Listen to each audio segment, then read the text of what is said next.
السلام عليكم خوتي وخواتاتي، نتمنىكم تكونوا بخير وعلى خير وما خاصكم حتى خير.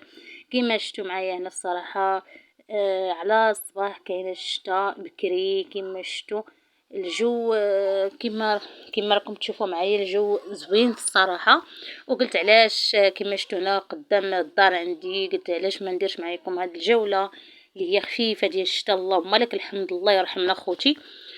صراحة الشتاء كنعمة من الله، لأنه اش نقول لكم الصراحة في كتجي الشتا كيكون واحد الجو بزاف زوين وكيكون واحد كيكون جو صافي. اي والله يرحمنا ويرحم جميع المسلمين يا ربي. الله ينعمها علينا الشتا، لأن الشتا هي أساسي الصراحة. الإنسان لما كانت الشتا كيجو كيكون خايب، كيكون جو مريض وكيمرضوا الدراري الصغار، وهذا الشيء اللي كاين. ما بقى لي نقول لكم الى اللقاء.